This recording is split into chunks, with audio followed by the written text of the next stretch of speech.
right. Good afternoon, everyone. My name is Femi Adebajo, and you're welcome to this webinar organized by the Magna Carta chapter of the National Association of Sea Dogs, NAS. The title of this program is the Ban, Stop, and Prevent campaign. We want to ban chaining, stop torture, prevent destitution. And the official title is Challenging and Changing Attitudes Through Accessible Mental Health Services. And our focus, of course, is on Nigeria. So I'll do a quick rundown of the program for the day and also an introduction of the format of the event and the speakers. But first, I'll just say that Magna Carta, the organizing body, a chapter of the National Association of Sea Dogs based in the UK, and they have a rich tradition of cooperation with mental health charities and services across the Hertfordshire area. This has seen the chapter engage in charity works to raise funds for Mind in the UK and also Amado UK. Currently, this program is anchored on an existing campaign called Walk347, in which the members of the chapter undertake verified walks and raise money that way through charity. This was an initiative that came up during the COVID lockdown and was an alternative to the previous outdoor walks that the chapter had undertaken. And of course, this was no longer possible with the lockdown. So this is a continuation of a tradition of advocacy in this regard. So I'll just do a quick rundown of our guests. I'll do a fuller introduction later. We have two psychiatrists, well, 2.5 psychiatrists. That's Dr. Julian Eaton, Dr. Chris Piwuna, and myself. I say half because I'm not really doing the presentation. I'm just the moderator. And then we have Mr. Folajaye Karim, who is a clinical psychologist, also joining us on the panel. For now, I'll hand over to the chapter president of Magna Carta branch of National Association of Sea Dogs, Mr. Chuks Nwokoye, to address us briefly. Thank you, Mr. Nwokoye. Thank you very much, Femi. It is indeed an absolute pleasure for me to be welcoming you all to this event. The interest that has been generated, that this topic has generated, has been mind-blowing, has been overwhelming for me. And what that tells me is that deep down, this is a conversation that we all know that we need to have. We have people that have joined from America, Canada, every continent in the world, basically. And that is just an indication of how important this conversation needs to be had. Statistics tell us that 1 in every 4 of us will have mental health issues at some point in our lives. And if you live in the UK or Canada or any of those places, that's fine. But if you're in Nigeria, I'm sure that if you have a mental health challenge, you will be worried because we know what the situation is in Nigeria. In Nigeria, thousands of people, if not millions even, with mental health conditions. We know that they are shackled. We know that they are locked up in various facilities across the country, even in government facilities. You go to our places of worship, you go to traditional healing settings, you see our brothers, our mothers, our fathers chained like common criminals, chained like animals. And the fact remains that chaining people, imprisoning them, is just mindless torture and shouldn't be happening in this age and time. But we know why this is happening in Nigeria. It is not because people don't know that it is not right. A lot of people do, at least the professionals in that sector of health. They know it is not right. A lot of us lay people know it is not right. But just like every other sector in Nigeria, mental health services are inaccessible, and there is a lack of properly trained staff. There is a lack of medication. And so we continue to allow our brothers and our sisters, our mothers, to be locked up in like animals and in settings that are not ideal for people that are sick, because really these people are just sick. It's like having malaria, it's like having typhoid, But we know that there is another way. And we have seen that there is a workable example of that better way. We can see it in the work that Amudo has done in Nigeria over the last 20 years with very little funding. Amudo gets funding from organizations like us. Like Femi said, we do charity works, we support causes, and we raise money for organizations like Amudo. And that is the only funding they get. They don't get anything from the government. They don't get anything.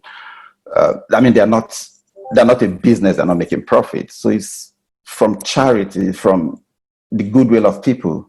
But from that little funding, we can see what they have been able to do. They have transformed lives. And we know that it does not cost a fortune to do this. We know that if the government budgets even a small percentage of the health budget and channel it towards mental health, there's going to be a massive improvement on the treatment that mentally ill patients receive in Nigeria. And the question we need to be asking ourselves is this. We are all going to, 1 in 4 of us is, what kind of treatment would you want to get if you happen to be one in those 4? And I think the answer is obvious. We want to be treated like human beings. We want to get proper medication. We want to get proper treatment. And this illness can be managed. It can be cured under the right circumstances. And that is what we hope to achieve with this conference. Like Femi said, this is the phase 2 of this campaign. We've done phase 1 in the May Anyway challenge. And we've been pursuing championing mental health causes over the last several years. So what we hope to achieve with this conference, with this ban, stop, and prevent, is to raise awareness of what the conditions are, the torture, the chaining, the destitution that mental health illness sort of leads to in Nigeria. And we hope that with starting this conversation, we can become more human. And I think that's the bottom line. We just need to become more human in the way we treat people that are basically sick. They are not possessed. It's not a demon. It is just a sickness.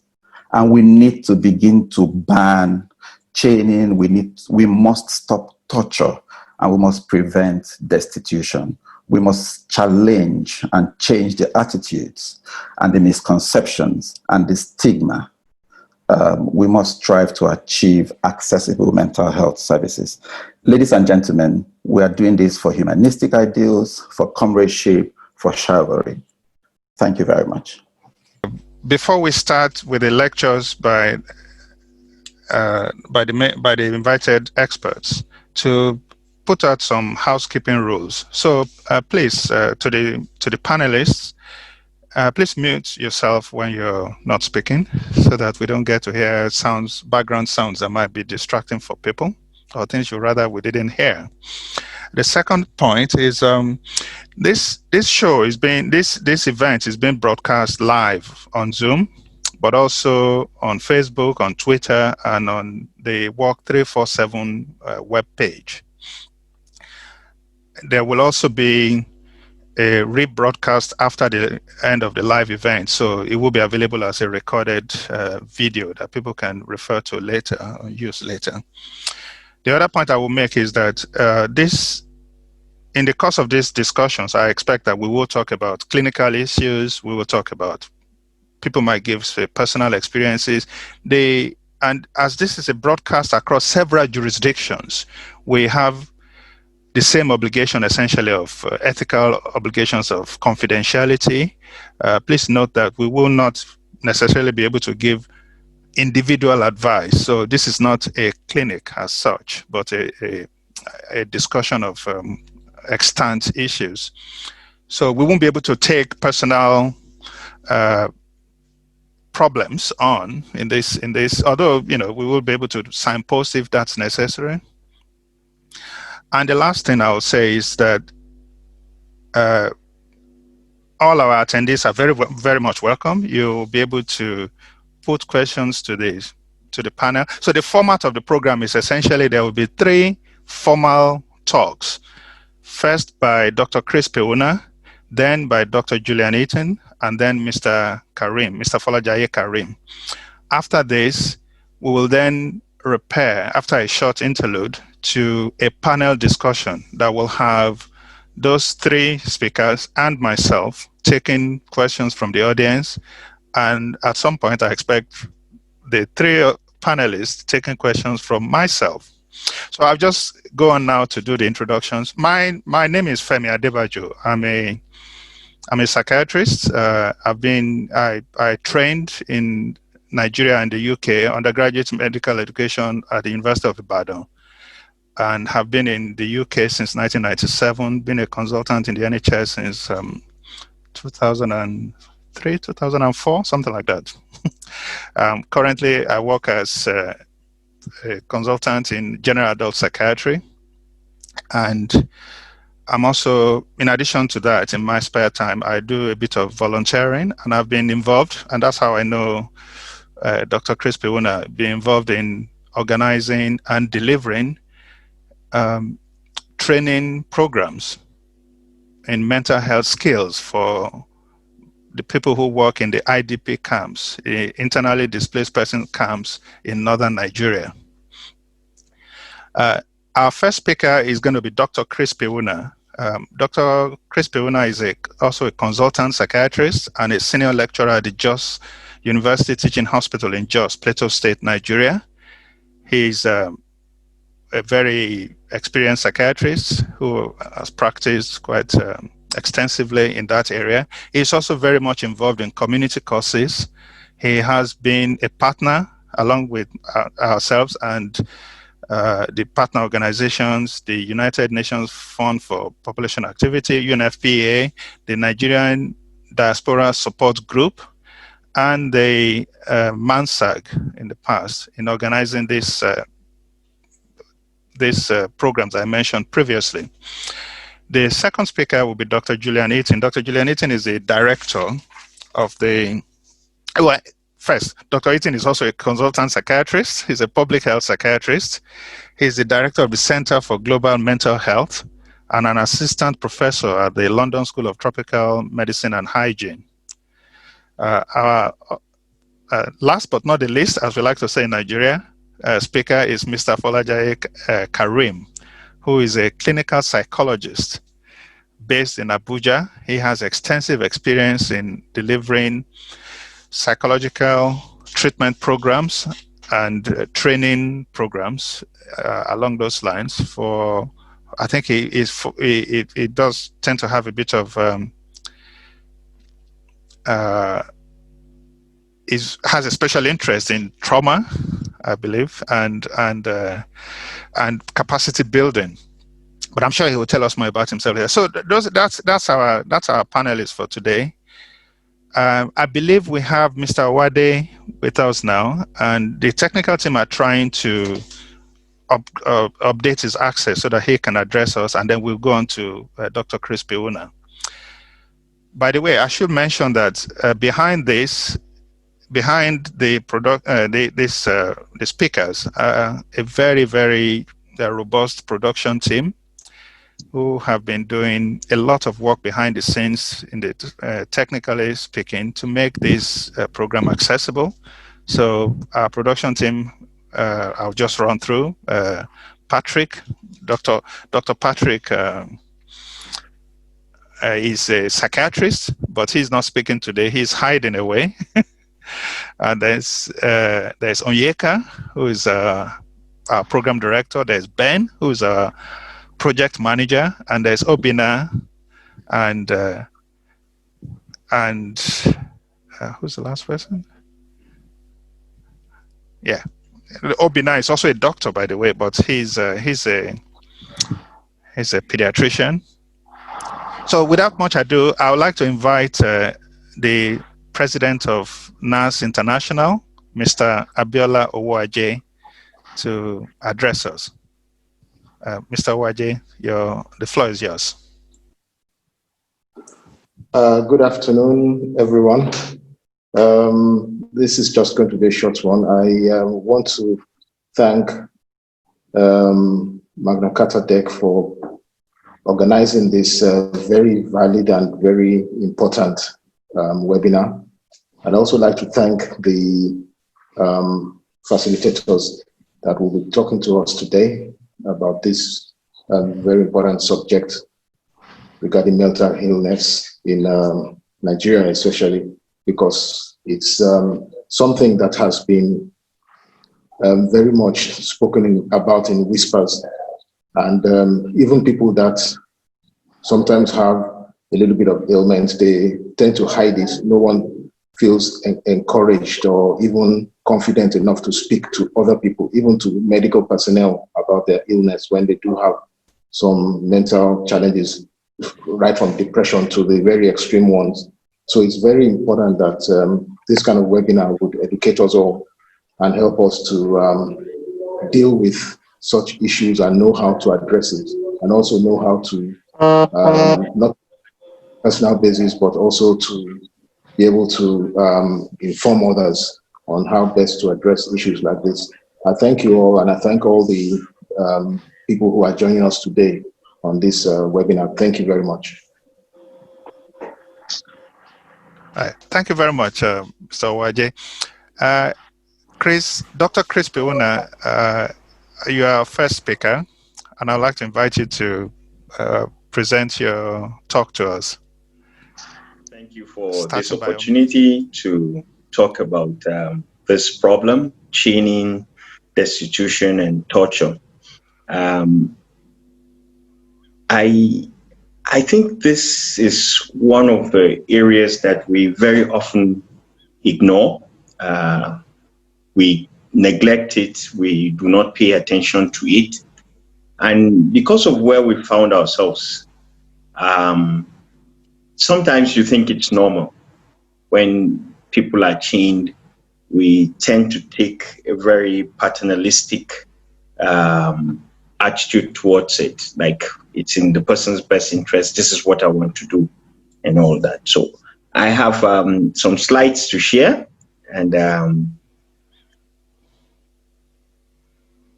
someone is going to do that for me. Okay. Yeah, but like Femi said, my name is Chris Piuna. I work at the Jos University Teaching Hospital and the University of Jos, where I teach psychiatry. I have met Femi, some other assignments and activities such as this for the interests of patients and communities. I'm married to my sweetheart and classmate in medical school, Tinuade, and we have 3 children. So that's who I am. So I would like to talk about chaining, torture, destitution, and how access to mental health services affect this problem of chaining and torture. First of all, I would like to talk about some terms. We've talked about chaining, we've talked about destitution and torture. Chaining is an active term. Active in the sense that something is taking place. in which, you desert the person is abandoned. Well, the next slide, please. After. Okay. Yeah, we can go on. Another, okay. Like I said, destitution is an active term that refers to either abandoning, deserting, someone, and usually associated with poverty. Poverty, as we know, affects the shape and presentation of mental illness, because socio-economic factors and inequalities that we find in the system usually lead to this kind of problem. When somebody is destitute, he really doesn't have any place to go to. And he's all by himself, isolated, no shelter, feeding is a problem. And you can see all the problems of the society, reflected in such individual. Next slide.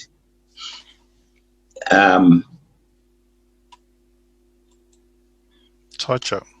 Okay. The common definition of torture is that it's a treatment without purpose. But as I was preparing for this lecture, I was asking myself, like, those who actually torture others, to them there is a purpose for it.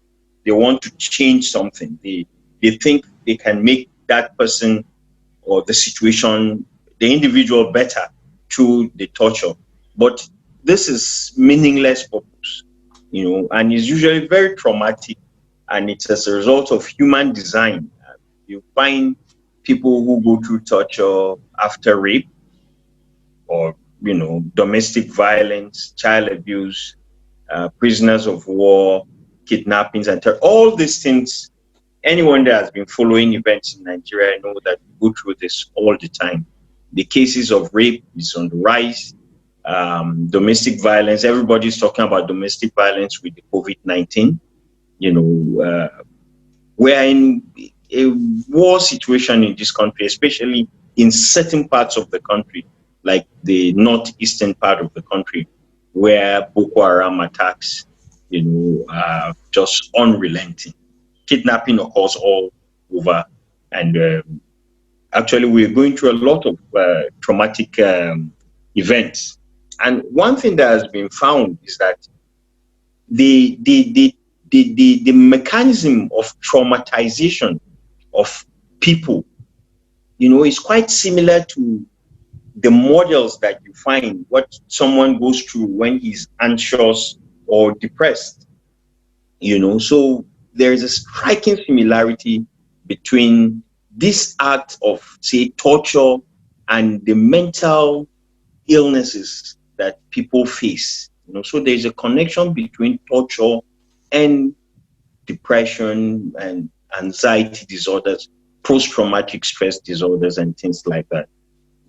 And the next slide, please. Commonly, refugees, go through torture, all events, such as rape, kidnapping, terrorist attacks, conflicts, violent conflicts. It has been found that they all do respond to the same treatment that you could give someone who goes through torture. And the mechanism, like I said, is similar to that of depression, and anxiety disorders. Next slide. When someone is tortured, he could calm down, or you could find physical changes or psychological changes or effects of torture. Physical changes, you find wounds. People could be hanged from their feet, up. People could have hot iron, placed on their skin. People could be beaten, there could be infections and all that. But we'll be concerned with the psychological impact of torture. And it includes things like anxiety, depression, aggressive behaviors, irritation, isolation. It could also be cognitive sequelae. When somebody is tortured, he may turn out to forget very easily. He may be unable to pay attention to details. He may be unable to read and assimilate what he's reading. He may not be able to pay attention or concentrate on a task that is given to him as a result of torture. And so imagine a child in a conflict area, for instance, northeastern Nigeria, certainly because of what he's going through or what the family has gone through, his ability to perform in school, pay attention to work in class, remember what he has been taught, all this would be affected. And then someone who has gone through torture may have what we refer to as neurocognitive disorders, things like poor sleep, sexual dysfunction, poor appetite, and the likes. So these are things that could occur as a result of torture. Next slide, please. There's a syndrome called torture syndrome, and in it, 4 different presentations could occur. I've talked about memory and concentration, sleep disturbance, nightmares. People could have very labile emotions, could be anxious and depressed. They could have vegetative symptoms, like I said, insomnia, sexual dysfunction, diminished appetite, and the things that are related to it. Next slide, please. Well, I think this is one of the main things that we've agreed to talk about, chaining. And if you have seen it, you won't miss it. I mean, the picture of chaining, someone who is chained, the psychiatric ward somewhere in Somalia is tucked away at the background of the main hospital. It is housed in a dilapidated building. Here in Nigeria, it's not any different. Virtually all psychiatric wards are located away from normal people. In my center, our psychiatric ward was next to the morgue. And, I've always wondered why it was so. But if you look back at how mentally ill people are stigmatized, how they are isolated, how they are kept away, from normal people. They are mentally ill patients are people you should be afraid of. And so they are kept far away. And so this description of this hospital is quite similar to what I find in Nigeria. I mean, except if it is a psychiatric facility itself, where the whole hospital is one discipline, psychiatry. Otherwise, most of the hospitals put the psychiatric wards and patients away, and that in itself has some traumatic implications. Next slide, please. Well, chaining. Why do we chain people? Why are people chained? If you ask yourself, sometimes relations demand that their children or their wards who are sick be chained. People are chained sometimes because those who chain them lack knowledge about the illness and what chaining can do to that individual. There are times that people are chained due to lack of staff, and this is common in federal hospitals, state hospitals in Nigeria, where you could have 35 patients in a ward with 1 nurse overnight, or 35 patients with 2 nurses, and if you have a female nurse in a male ward, because of the threats that the patients could present to the nurses. Even the nurses would prefer that, the doctors, everyone would prefer that the patients are chained so that they protect themselves. We also believe that mental illness as a result of some supernatural evil forces. And so some hard way of dealing with them would, help. And so they are chained. They stigmatize patients who have mental illnesses. And so, stigma is to mark the person and say he's different. And so that also could lead to chaining. And we do not have laws or policies that address chaining. Sometimes people are chained because of their aggressive and provocative attitudes. I mean, you have, Chris, yeah. Yes. Yeah, sorry to interrupt. I think I'm going to ask you to speed up and round up in the next 1 or 2 minutes. Yeah. Okay. Can we go to the next slide? Okay. Mm-hmm. Yeah. Well, another one. Well, in Nigeria, we know that the level of mental illnesses is quite high.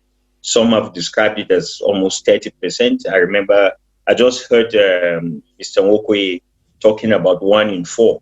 That's true, because some figures like the one by Lashbekon in Lagos shows clearly that about 46%, 7% of people have mental illnesses. Next slide, please. And of course, we have very few psychiatrists to attend to. If we are close to 200 million in Nigeria and about 47% have mental illnesses, we're talking of close to 50, 60 million people with just 300 psychiatrists. And these are the common mental illnesses that you could find, in the society. Next slide.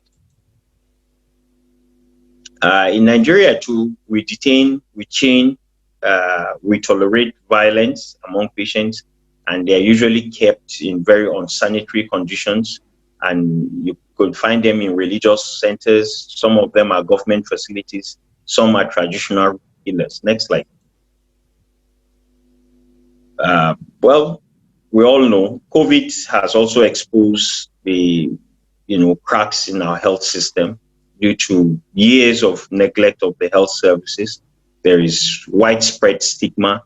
There is very little knowledge about mental illnesses, which actually foils the stigma and our beliefs, how people get mental illness. Most of this, especially when you think that it's supernatural or evil forces, they lead people to take very drastic actions against patients. Next slide, please. Well, we've had reports in Nigeria by international organizations and NGOs such as the one that have organized this program, where they found out that people who are perceived, just if you perceive someone has a mental illness, you don't have to wait. They take him to a healing center, where prayers will be said, and some of the practices there are terrible. That's where torture takes place. That's where chaining takes place. That's where people are abandoned, and the conditions that these people are kept is just horrible. Imagine being chained to a hook on the floor where you eat, you pee, you defecate, you sleep. It's really terrible. And there's this place near Abuja where a woman in a healing center actually described how she was kept. She was pinned down to the trunk of a tree. She was kept there for 3 weeks. Her body was exposed. She ate there, she urinated there, she defecated there, and she was unable to move. The stench, just imagine it. What else could be more traumatic? Next slide, please. Well, there are so many examples. People are denied food. If you go to a religious detention place, they could force you to fast, so you won't even be given food, and they will whip you. And sometimes if you refuse to take their herbs, they will force you to swallow them. Next slide. Government hospitals are not left out of these horrific practices. medications. When I was training as a psychiatrist, I was told if you review a patient, you tell him the drugs you want to give to him, you tell him the names of the drugs, why you wanted to give it to him, the alternatives to the drug that he has, and let him understand it, and you reach an understanding on why you are doing what you're doing. But certainly that's not widespread anymore, as people can be forced to take medications. And because the relations are just happy that this violent or aggressive child or friend or brother is not at home with him, he will just take whatever health professionals sometimes offer: forced medications, forced ECT, and chaining, some very horrible ways of restraining the patients. And next slide. I mean, just before you leave that slide, I just wanted to make this point. The slide before this. The recent experiences in Nigeria where children were found in Kaduna, Katsina, Abuja, or your states, where people were chained, children as young as 10, they were chained with big adults, 30, 40. In fact, there was an 85-year-old man in one of the centers, and for reasons such as skipping school, just skipping school, parents will take their children to these facilities where they are chained. I mean, some of us, like this skipping of school, I probably would have found myself there,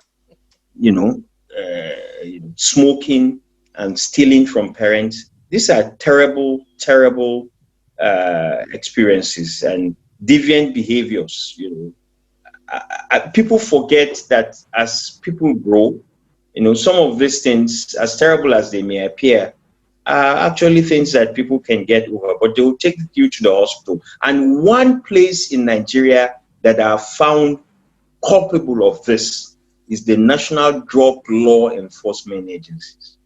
Parents believe that if they take their children to a military, armed, regimented place, that the children will, listen and stop skipping school, stop smoking marijuana, stealing and all that. And the experiences of these kids are just terrible. They are treated without dignity. They do not have rights. Nobody respects them. And it's really terrible. And even in government hospitals, there's an aspect that I also find very worrying. The toilets, the restrooms in government hospitals for psychiatric patients in Nigeria, if you ever have to use it, you will not go back there again. But that's why we're sorry, Chris. I'm conscious of time. I think we've gone over. I think thank you very much. Let me go to my last presentation. Yeah. Okay, we'll expand on this in the discussion. Panel discussion. Well, the recommendations are clear that people who have mental illnesses have rights and they should be respected, and that chaining and torture actions must be taken. They must be outlawed, and quality, accessible, affordable mental health services should be made available. And we must advocate for the rights and dignity of our patients while we work towards the integration of mental health services completely into the mental health services into the primary health care. Thank you very much. Yeah. Thank you very much, Dr. Chris Biwuna. I apologize for rushing you on, but I know that there's a lot to say about various aspects of mental health in Nigeria, and the 10 minutes is certainly not enough to do justice to it. But where we are, it is what it is, as President Trump told us. So I'm going to invite Dr. Julian Eaton now to give us his talk. Dr. Julian Eaton, as I mentioned previously, is a public health psychiatrist. He's a director of the Global Center for Mental Health, and also an assistant professor at the London School of Tropical Medicine and Hygiene. So, Julian, the floor is yours, please. Thank you very much. I hope you can see my screen. Yep. Just trying to make it Ignore. Okay. Thank you very much for the invitation to talk today. I've really enjoyed the talk I've just had because it makes my life a bit easier trying to fit so much into 10 minutes. So thank you very much, Dr. Chris, for that. Let me start by introducing myself and telling you why I find myself here talking to you today. When I trained as a psychiatrist, I knew that I really wanted to work internationally, and was very fortunate to have been invited by this organization called Amudo to go and work in their center in Southeast Nigeria in Abia State. I spent 3 years there with my wife, fantastic years that I will never forget. And it was a real privilege to support the work that they do, focusing particularly on the most destitute of people with severe mental illnesses who were found homeless on the streets and brought to this very loving rehabilitation center and able to receive care there, and also, very importantly, once they went home again. So I ended up spending 15 years in West Africa, first of all, almost 10 in Nigeria and then Togo, before coming back to the UK, where I now work, still in international development. So I'm not going to labour the point about chaining because we've had such a fantastic introduction to that. But just to really say that one of the comments that Dr. Chris said was that people think it's normal. And chaining is certainly very common around the world, but it's not normal. And it doesn't have to be that way. And I think that's really the main message that we need to convey as a mental health community and as a community of people who care about people's rights and dignity, is that it doesn't have to be this way. And there are many alternatives to chaining people, and it's just not acceptable in the modern world to be treating people in this way. We can think really of chaining as an extreme version of stigma and discrimination, treating people less than like humans. But of course, you and I know that it happens in small ways every day to many people who have mental health problems, and is one of the reasons why people don't want to come out publicly and talk about their problems, which of course reinforces that stigma. But things are changing. People are talking much more about mental health, and this is a good example of that. And I think we're in a very good position now to join our voices together to work towards a more dignified way of supporting people who have these problems. So I'll focus a little bit on homelessness. The sight of a person wandering down a street or in the marketplace is not that unusual in many poorer countries, and it's certainly common in Nigeria. People often very neglected after a long period of time of not having a shelter over their head or good food to eat. And it really is a result of a neglectful society, I would say, that people typically become homeless because their families can't cope with them. And I think that's an important lesson for me when I learned when I first went to Nigeria. I think I was a bit judgmental at first, thinking, how can people be treated in this way? But in fact, as I got to know families of people who we picked up, rehabilitated and took back, those families had been through a devastating experience of doing everything they could to support their family member and ultimately not being able to help them because they weren't able to access good care.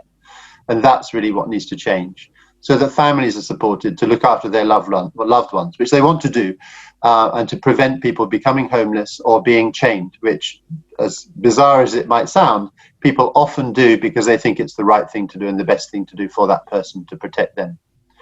So the solution to homelessness and also to chaining is the provision of good quality care for people. So families and people themselves can go to get the help early on that will keep them well, rather than getting to a state where either they're homeless or they're chained by their family.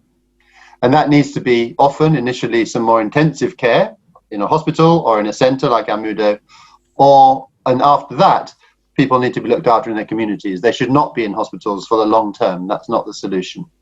I did some research looking at the different types of services that can be offered to people who are homeless. And I was really pleasantly surprised to find that there are many organizations working in this area, doing this very difficult work, but doing an excellent job, and often with very low cost in a very efficient way.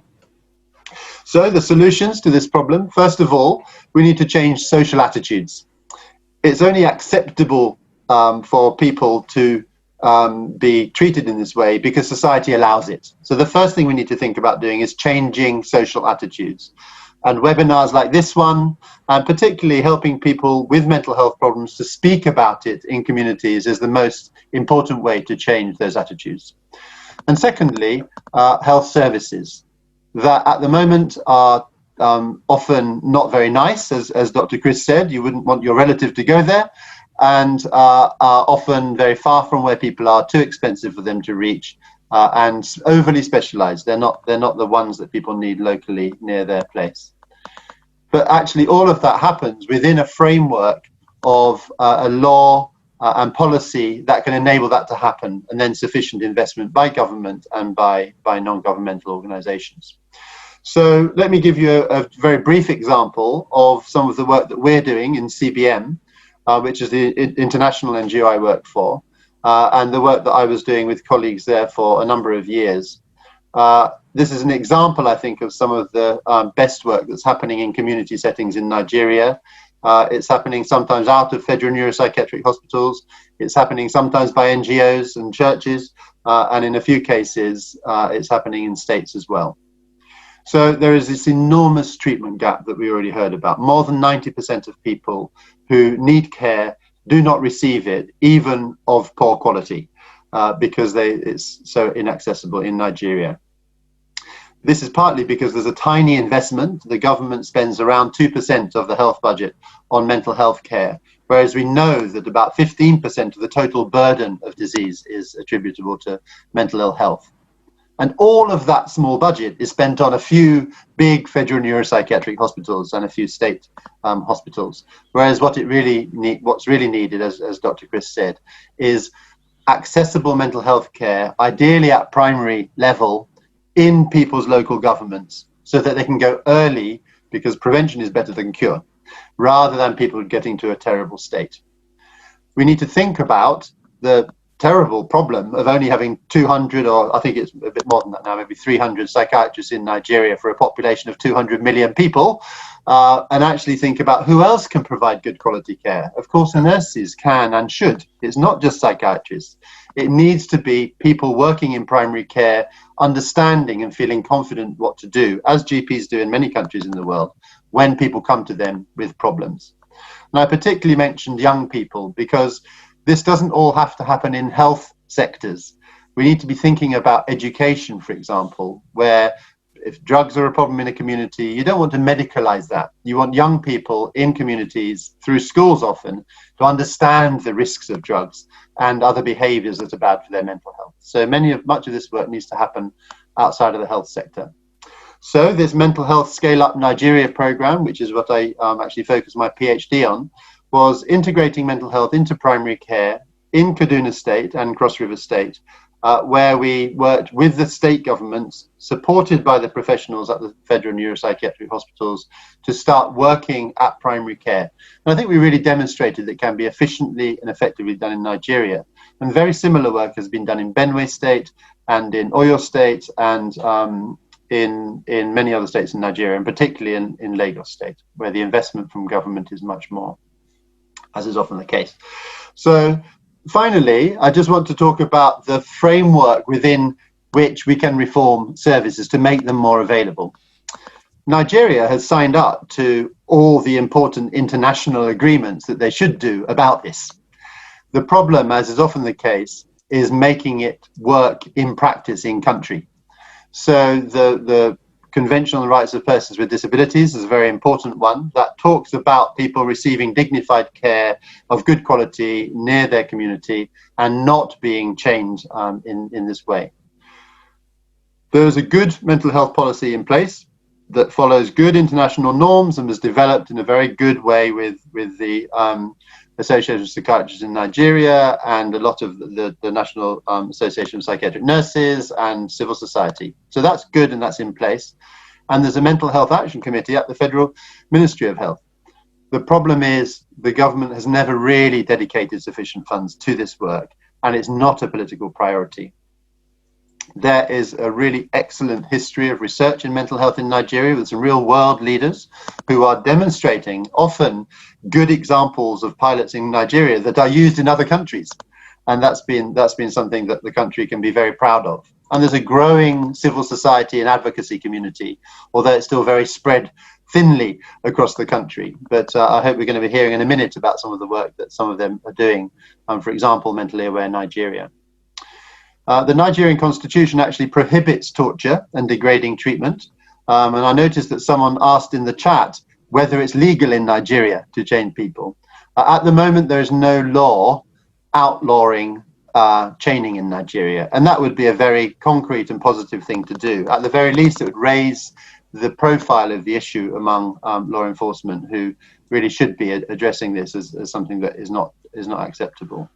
And there is a new mental health bill that has really made some very good progress in the last year.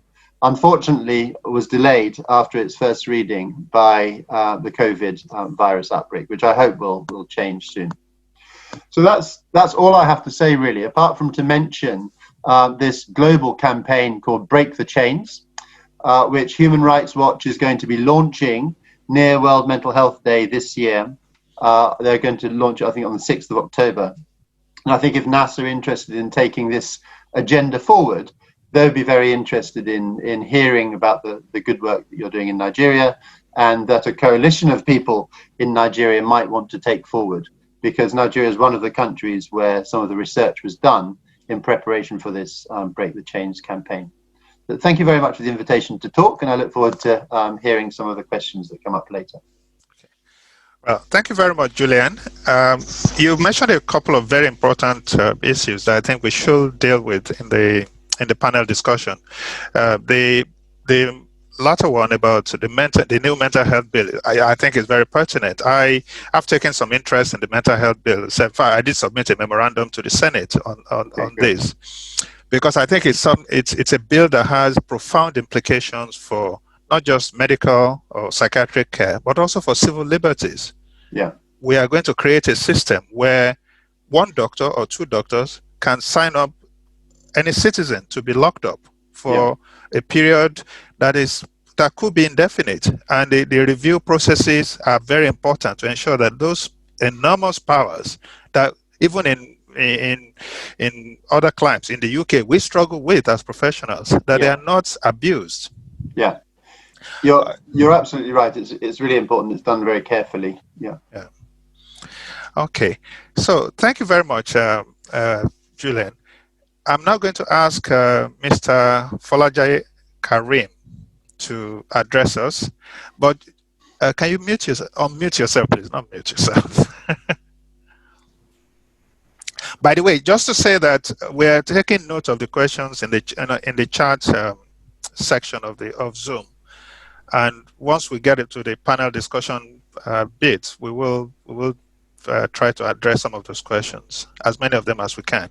Now, just to introduce, Mr. Folajaye Karim is a clinical psychologist who obtained both his bachelor's and master's degrees in psychology and clinical psychology from Obafemi Awolowo University in Ile-Ife. I trained in UI, and we tend to call Ife the school down the road, our little brother. He's been working as a clinical psychologist for over half a decade. He currently works in Abuja and is a member of the Nigerian Psychology Association, as well as the Nigerian Association of Clinical Psychologists. He's also the training team lead for an organization called Mentally Aware Nigeria, the Abuja chapter, and also the Director of Psychological Services of the Asido Foundation. He also speaks on a weekly radio program called The Power of Talk, which is on WeFM 106.3 Abuja. So, Mr. Karim, you're welcome. We thank you for joining us. The floor is yours now. Thank you so much for having me. Right. Well, it's really a pleasure to be able to talk about this at this point in time, because it's a discussion that is long overdue, in my opinion. I came here to discuss because of how passionate I am about mental health and wellness in Nigeria. And I basically I'm not coming with slides. I'm coming with a wealth of experience. So what that means is, for a long time, I've had issues. I've had to deal with several issues concerning people living with mental health concerns in Nigeria. And I think my journey began, my professional journey began while I was in a program in the UK. I discovered that young people were taking their lives, and it seemed like a problem. It seemed like a concern for people, for them in the society. But we never heard any news like that in Nigeria. This was far back in 2007, 2008, and I began to worry, and did some research. At that time, I wanted to become a doctor, so I did some research about why would people want to take their lives and stuff. And I got to discover that the thing called mental health. And I looked at it and said, this is what I want to be doing with my life. And at that time, I opted out. I remember writing my uncle back then, telling him that they need to change my UTME form, the JAMB form that time. That I didn't want to study medicine anymore. I wanted to study psychology, and the story, I told him, I explained to him that time my own perception of what psychology meant was being able to prevent you from actually having the physical illness. That was what I thought psychology was. And, I explained to him, and he was like, as long as I had the passion, I'm willing to, join. He's willing to support me in my effort. And so the journey began. And I remember going into school in Obafemi Awolowo University, and we didn't have anything like a psychology clinic. The counseling centers were not functional. People were having problems. I remember there was a student in my class who later became my patient, who had problems and still currently has problems in school. I had finished school over 10 years ago. I finished maybe 7, 8 years ago. And she's still having problems because of her mental health condition. So these are some of the issues that made me eager to learn about what we need to do, why the mental health profession in general is failing in Nigeria. So when I finished, because in Nigeria you cannot practice in the mental health space without having your master's degree, I attended one of the conferences organized by the Nigerian Association of Clinical Psychologists in 2013 at the Yaba Federal Neuropsychiatric Hospital in Lagos. And I was amazed to see that we had so many professionals, clinical psychologists. And I was like, we had this amount of clinical psychologists, and yet people are not making noise about this. It was then I dedicated myself into mental health advocacy. And so after that experience, I got to meet with an Indian psychologist who practiced in the Lagos State University Teaching Hospital in Ikeja. And I began to volunteer with him, learning about that in the psychiatric department. Now I began to see first-hand information as to why the mental health profession in Nigeria is failing. So what did I see? I saw that in a big hospital, mental health was just given like a room. It was called the Department of Psychiatry, and they were just given a room to accomplish the thing that they wanted to do. And so you would have that. It is when they have serious cases, they find a place to lock up these patients, cage them as it were. And I was asking myself, why is all this happening? And then I got to discover that a lot of things were happening, even in the hospital.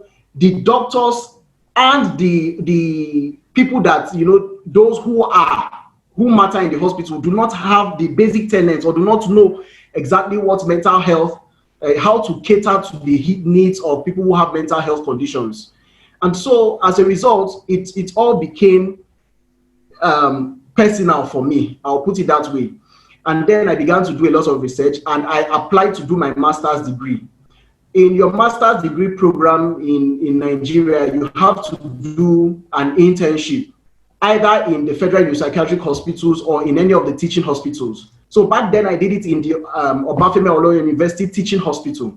And while I was doing it, I also discovered Mentally Aware Nigeria Initiative, which is a youth-led, youth-driven mental health organization that was founded by a young man called Dr. Victor Ogo, who had his own fair share of mental health experiences.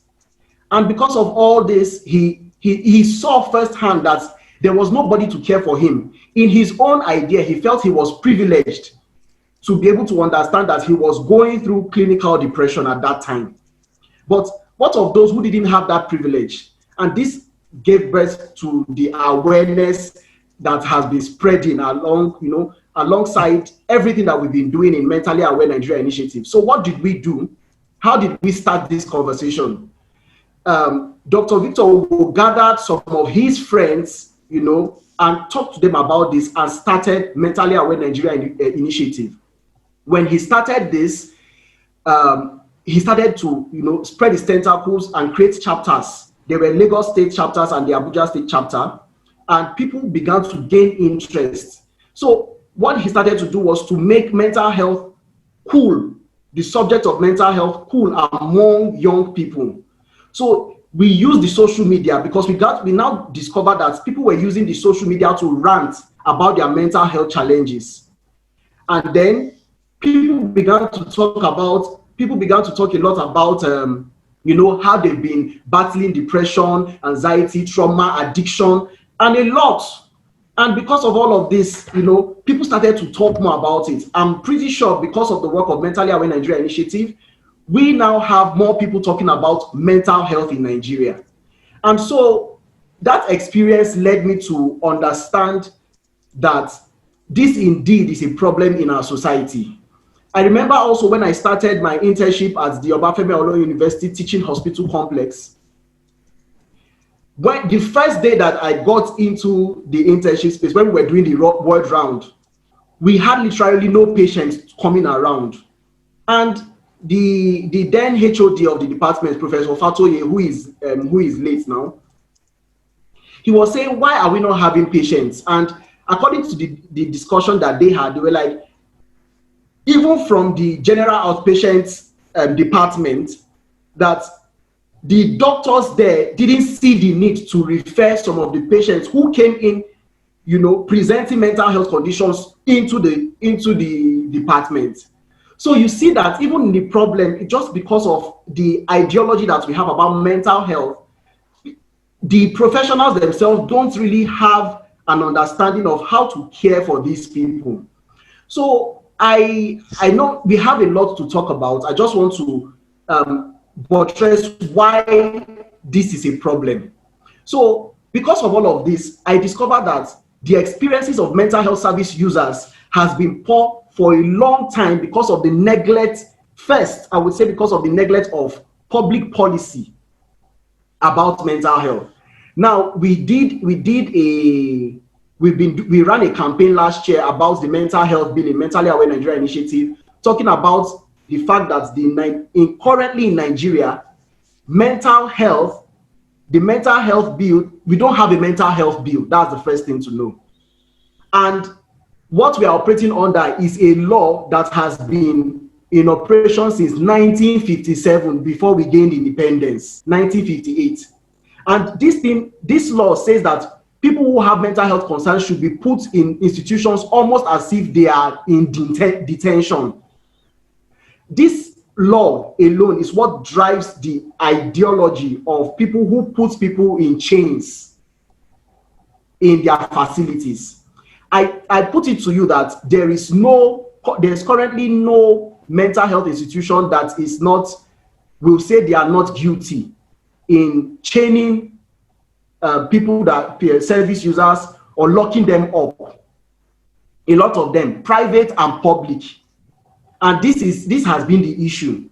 Now, when I got to Abuja, I thought that the capital of the nation will have some, at least a program to help people. Now, the situation was very terrible.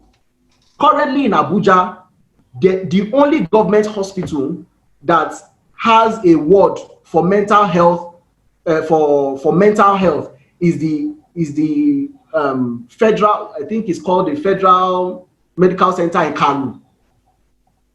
Now, if I try to, because I run a private practice in Abuja, if I try to refer patients to that place, more often than not, they will say there are no beds, just because of how difficult it is, or because of the influx of patients in those places.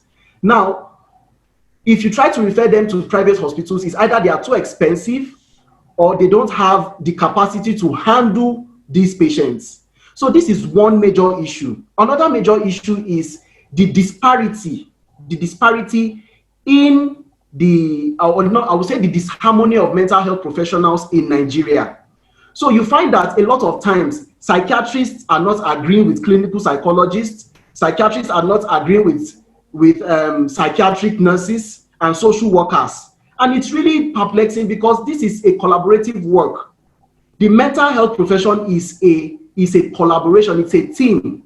One cannot function without the other because our model is the psychosocial model for mental health. So these issues are a lot, and I'm hoping that we'll be able to trash a lot of them out. But I'd like to end by telling us a story. So there was a particular day that I was traveling to Lagos from Abuja, and it turned out that one of the passengers in the vehicle that I was in started exhibiting psychotic symptoms. So this guy was vulgar, he started becoming aggressive, and I was sitting next to him. In fact, he beat me, and then what I did was I made sure I first tried to get everybody in the vehicle aware of what was going on, and then we tried to restrain him. And so because of that single incident, people started running out of the vehicle. They were willing to change vehicles because of what was happening in the vehicle. And then I was left with this guy and his brother, because his brother was coming. In fact, what they were coming to do in Lagos was they were coming for prayers at one of the popular churches in Lagos. Now, it so happened that I told him, I said, what is happening with your brother is something that can be resolved in the hospital. And that if you give me the chance, I will make some contacts with them in the hospital to make arrangements for your brother to be admitted there. Now, when I called the people in the hospital, they were like, they don't have the facility. Now, this is where the work of the social workers should come in. They don't have the facility to help people, intervene in that position. And so I had to take it upon myself to take that individual to the hospital, paid for his initial consultation, and I called people from the Mentally Aware Nigeria Initiative to talk to help, and then they rallied around support for me. Now, would you believe it that after that day, because we're not able to meet up with the financial implications, the next day they just put the patient on tranquilizer. The next day I called the hospital and they had let him go. They let this guy he had not even recovered from the effect of the tranquilizer, and he was let go of the hospital. So I couldn't lay hold of this patient. I'm sure they must have taken him to the hospital. It was, I think, 2 months later that the brother got in touch with me, telling me that they had to go to a traditional healer to make this happen. And this happens every time. When a patient comes to you in Nigeria as a professional, just know that that patient has gone to a church or a mosque. Then he has gone to different traditional healers who would have put them in chains and kept them in isolation for a long time, just like what Dr. Chris and Julian had said, that a lot of them will be there in inhumane conditions, trying to help these people. I remember one particular story of one of my patients when I was working in a private mental health institution in Abuja here. She said that a lot of times people would come in, her own relatives, because she was having fifth stage, so she would just wander about. So her relatives locked her up in the bathroom for like 3 days without food and water. And then later on, they took her into a traditional healing center. In that traditional healing center, you know what they were doing for her? They caged her, they tied her in chains, and then they were feeding her. You know, she would faint and recover in that same position. And the person who was healing her would come, do some incantation, and then, you know, she would find herself, you know, entering into some levels of trance, and then she will come back to reality. And when the relative discovered that they were not making headway with this treatment, they now finally brought her to the hospital. This lady started seeing recovery in just 3 days. And then when I started psychoeducating her on what was going on, you know, what we started treating her for was the trauma that she was experiencing, and not even the situation that landed her into those traditional centers in the first place. So there are a lot of issues. There are a lot I need to talk about. I want to address one more before I sign out. I know I'm out of time, but I'd like to talk about the mental health bill.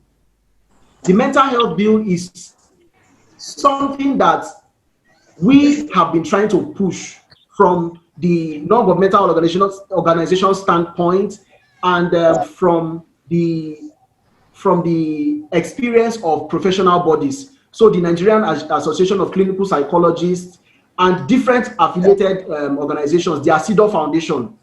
We tried. I remember when we went to the National Assembly on the day where there was a public hearing for the mental health bill. It was chaotic in the beginning. Even the professionals were not agreeing with each other because there was no harmony. The Ministry of Health, the Federal Minister of the Ministry of Health also came in, and he was almost trying to tell them to stall the situation, you know. But thank God for the person who was presiding as the chairman, you know, over the committee, who was able to restore harmony amongst us. But you see, from that time till now, we have not seen any significant progress as a result of that. And so if I would profile any solution from my own personal angle, I would say, number one, that we try as much as possible to settle this disunity among mental health professionals in Nigeria, and then improve mental health literacy from the basic level. I was reading a publication from one international journal that says that a lot of schools, a lot of institutions in Europe and in a lot of Western countries start mental health education for their kids as early as age 5. Now, there is nothing of that such. There's nothing of such in Nigerian primary, secondary, and sometimes even in tertiary institutions. A few tertiary institutions have capacity to teach people about mental health professionals, the mental health profession, and have mental health literacy. So another thing is, I would recommend that we hold our government accountable to stand for people who have mental health, who are going through mental health crisis in the nation. So it is cost effective for a community to invest in mental health. The situation in Abuja particularly is such that because there are no beds, there is no single bed for mental health in the University of Abuja Teaching Hospital. That's how terrible it is. So when you have patients, when you have people who are having conditions, it's either we refer them to Kaduna, where it's already full, or we refer them to Karu, where it's already full. You know, so I know that these situations are things that we need to talk about more often, and I'm willing to hear. A lot of people have been commenting, and I'm willing to hear that about what people have. I think as we address the questions, I'll be able to tell more story about my personal experience and what we think are the solutions. Thank you very much. All right. Thank you, Mr. Karim. Well,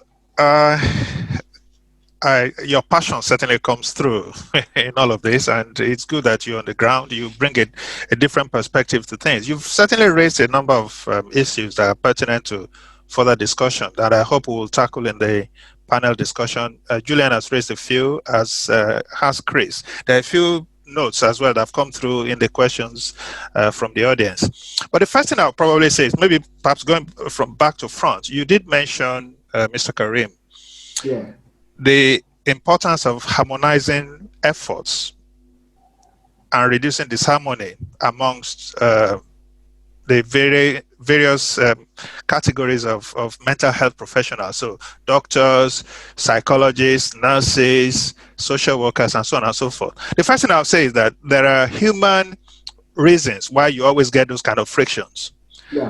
Many of my psychiatric colleagues in the UK, if they had their way, will rather detain the staff that work with them, especially the nurses, than actually the patients. So you're always going to get frictions whenever those kind of things happen. Also because lines of responsibility are where there are ego issues with everybody. Some doctors think they are gods. Some psychologists think they need to bring the doctors to heel, even when they are not acting as gods, and so on and so forth. You're always going to get this, I'm sure you know, transference and counter-transference reactions all over the place. But perhaps I'll just ask Julian to speak to this first. How do you think, or how close do you think, or how far do you think we are from a genuinely functional multidisciplinary approach in organizing services in Nigeria?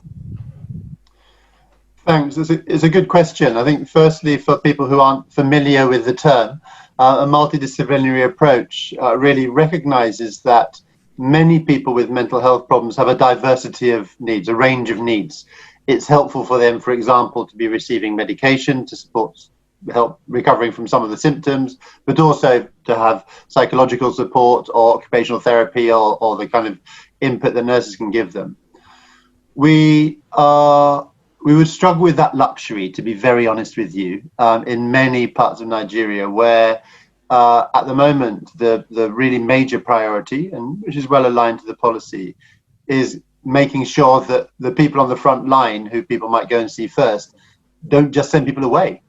No. That's where we are now. So I have enormous respect for what can be offered by a well-trained nurse in a primary care unit, even more, of course, a specialist nurse. There's the few psychiatric nurses who work in Nigeria do a wonderful job. But I think Nigeria is actually blessed with a lot of professionals. It's only that there's such a big population. So the active collaboration of the psychologists in Nigeria, the psychiatric social workers, psychiatric nurses, as well as the psychiatrists, is really essential, both at that clinical level in hospitals particularly, although it's not a luxury that is available at primary care. But actually what Karim said is extremely important. If we can't get our arguments together in advocacy at a national level, then we won't get anywhere. And there's no need for that kind of antagonism that you talked about, Femi, happening in every part of the world, because it's really, I would say, quite criminal in the context of so much need to be wasting our time fighting with each other. So I think there's two things. At the level of specialist care, we need to have a good workforce of specialists in Nigeria who work together in a multidisciplinary way. In the reforms that we need to do in the country, what we need is this idea of task shifting, of actually probably most often a nurse or someone in primary care who's able to provide a good first level support, and then to be able to send the people to the right person, whether it's a psychologist or a psychiatrist or a general doctor in the local secondary care unit. So there is an important role for this range of experts in Nigeria, but we definitely need to be working together. Otherwise, it's very easy to undermine our arguments. Sure. If we are one of many voices going to the federal ministry asking, for example, for a bill, they find it easy to ignore us if we're not speaking with a single voice. Yeah, thank you, Julian. Chris, you and I have worked, I think we recognize in some of the work we did with the IDP camps in the north that even if we had a tenfold multiplication in the numbers of psychiatrists, it still wouldn't be enough to cover just one state in the north, never mind the whole of northern Nigeria, never mind the whole of Nigeria. So we found it useful to upskill, funny term, to impart skills to other people who are volunteers, because really in providing several aspects of mental health care, what you really need is a humane person rather than someone with a lot of letters behind their names. Do you, Chris, do you find that a useful model to work with in your practice in JOS? Well, yes, thank you very much. I agree with you that it's not being a psychiatrist, just that you're a consultant or that you're a professor of psychiatry that will help deliver the services that are needed. We certainly need, and I think that is what is lacking in Nigeria, a middle to even low-level experienced manpower. That is lacking. If we look at the number of psychiatrists that are spread across this country, we certainly can't go around. And so you need to impart that knowledge on some other persons that have some basic training, medical training, so that they can attend to people who need such services at the primary healthcare level and even at the secondary healthcare levels. Perhaps like we train traditional birth attendants in some obstetric services. I actually have suggested that when I delivered the lecture last year at one of our state's medical association, I think Nasarawa State Medical Association, I spoke as a key lecturer there. And what I said is that the psychiatrist will need to work with traditional healers if we truly want to change the tide. For instance, about stigma, if we want to address the issue of chaining, torture, then those of us who have the knowledge, the orthodox knowledge about this illness, would need to even talk to pastors, imams, traditional healers, herbalists, all of them, because those are the people, most people who have mental illnesses run to. And so unless we talk to them and say, look, you can't chain someone who has a depressive illness. If you do, these are the consequences of chaining that individual. You are going to worsen his depression. Look, those people will listen to us because they are even more respectful of us than we are of what they do. And so I think that if we truly want to have mental health services reach as many people as possible, honestly, when somebody is not sleeping well, when somebody is hearing voices, he's not going to go to a psychiatrist. He's going to first go to his pastor or go to some spiritual head and complain. And so if we have a seamless connection with this half psychiatrists, if I could use that word, people who truly, they don't have the training that we have, but people trust them. They are cheaper. You don't have to pay to see your pastor in most instances. You don't have to pay to see a to see an imam. You don't have to even pay to see a traditional healer. At best, you part with a chicken or a cock. They run to them first. They don't come to you. And so if we're able to make that connection, I think that would address some of the gap that we see in delivering healthcare services. I have no problems working with a traditional healer as a psychiatrist. I have no problem working with my pastor or an imam in treating mentally ill patients.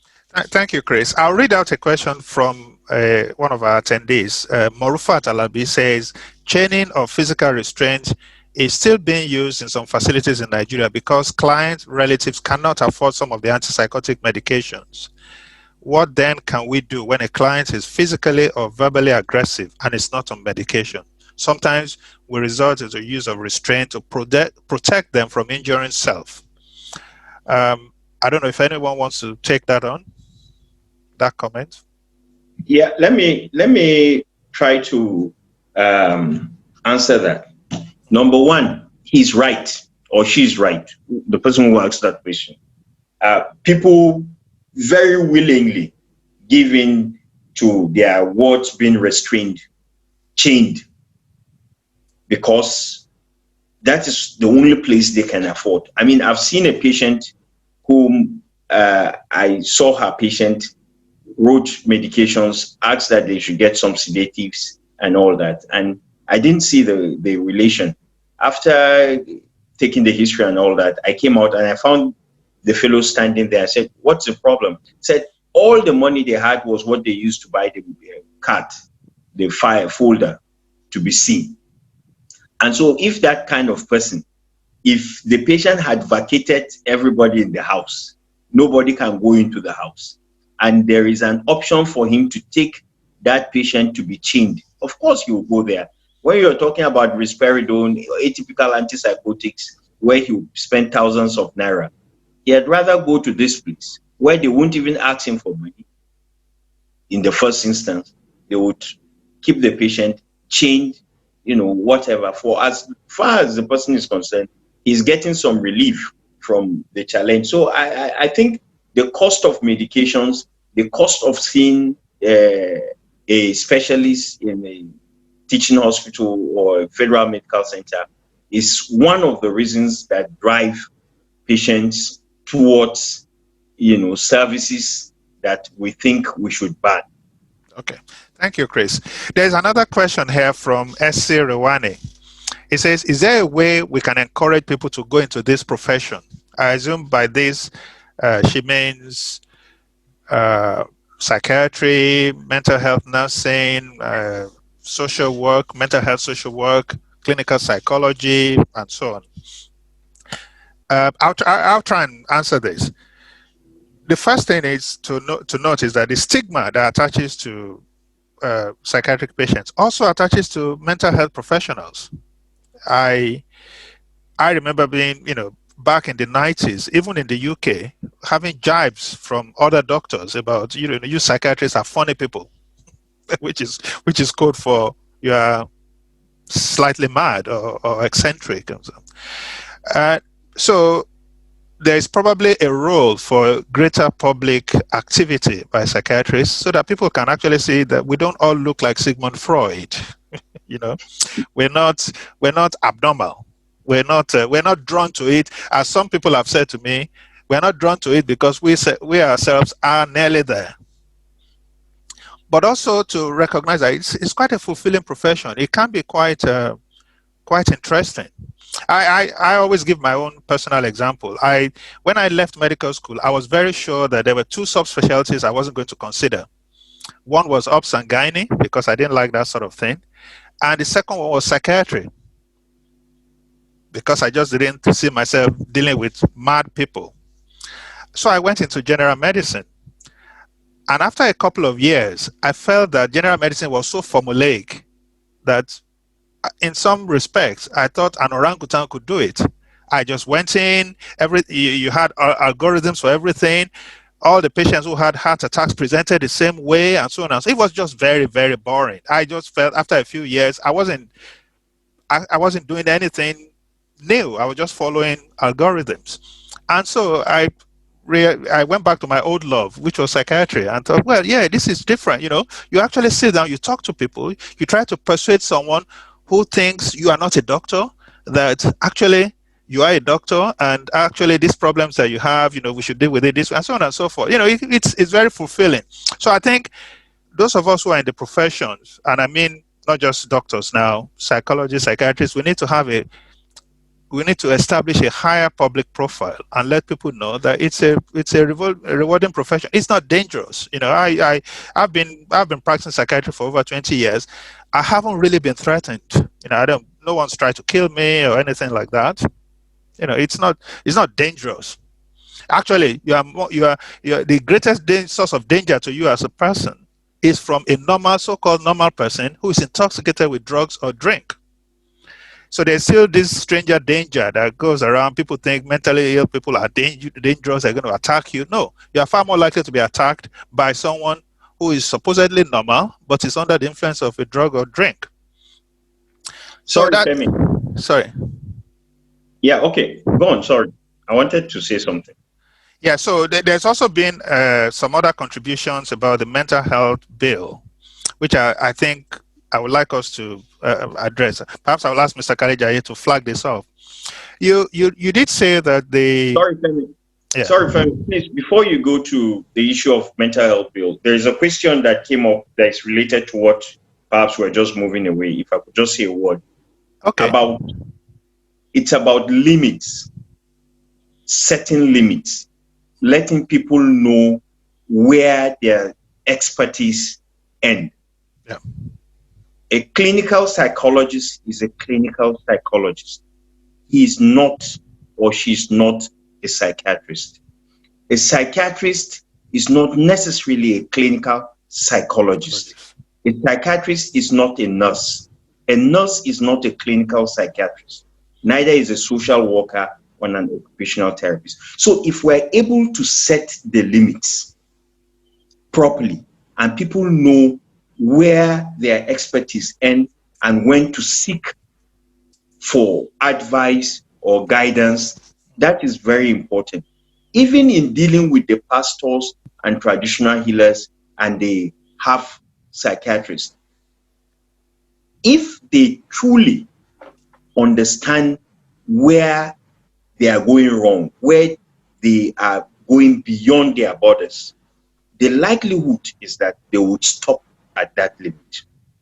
But so it will need this understanding that we are one, but we can do different things for the general interest of the patient.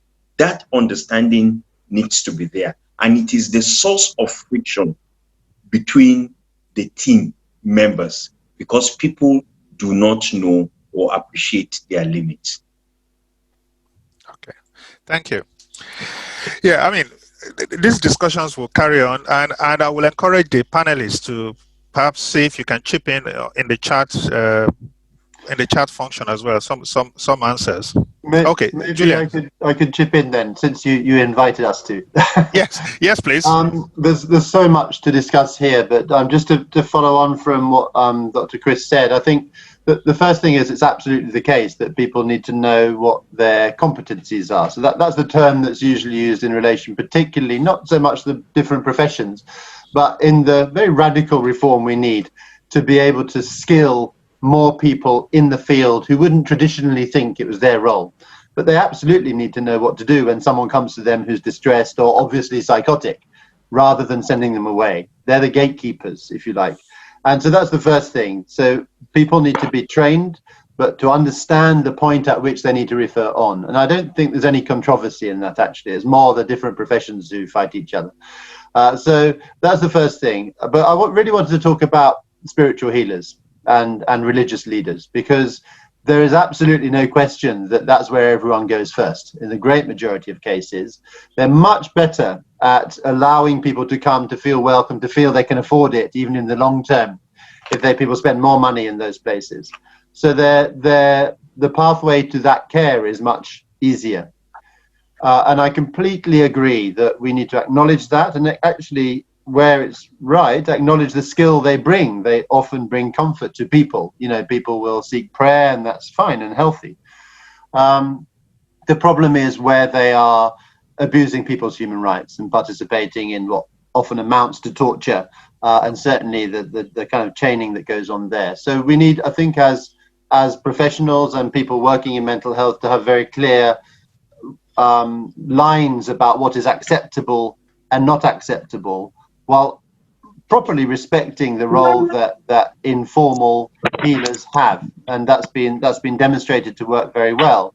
But it does come with that double-edged sword of saying we want to support the good things you're doing, but also to be properly critical of the things that are harmful. And there are good examples of working with traditional healers in many parts of the world, including in Nigeria. The challenge is often that it's a business, and you can work. My experience is that you can work very closely with people either in spiritual or religious type centers who are interested to learn and often very willing to know. For example, that if someone's having epileptic seizures, it's very important that they're sent for medication or other mental health problems. But when it starts to threaten income, that's often where you start having more problems. But certainly, it's important to build relationships and find ways of collaborating with these people. Oh, thank you. Both Chris and Karim seem to have gone off. Are you there? Please confirm that you're still with us. Right. I was going to bring up the issue of mental health bill. Chris and Julian, you both are aware of this. There's a mental health bill. Well, it's actually called Mental Health and Substance Misuse Bill. That's had a first reading, I believe, in it was January, I think it was. Might be January, just before the COVID, just before the lockdown. We had a first reading in the Senate Committee on Health, and I noticed at the time that they'd invited memoranda from the public. They had a long list of organizations, teaching hospitals, state hospitals, ministries of health, all kinds of stakeholders that they'd invited memoranda from, and also from the general public. You were supposed to submit your memoranda in 15 copies, I think it was, or 24 copies or something like that. I know because I did submit one. I had to get someone in Abuja to physically deliver them to the Senate for me, even though I could have emailed them from here. Chris and Julian, you both are aware of this. There's a mental health bill. Well, it's actually called Mental Health and Substance Misuse Bill.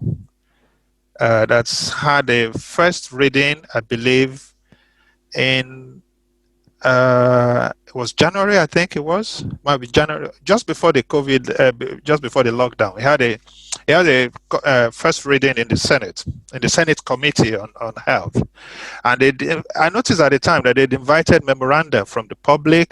They had a long list of organizations, teaching hospitals, state hospitals, ministries of health, all kinds of stakeholders that they'd invited memoranda from, and also from the general public. You were supposed to submit your memoranda in 15 copies, I think it was, or 24 copies or something like that. I know because I did submit one. I had to get someone in Abuja to physically deliver them to the Senate for me, even though I could have emailed them from here.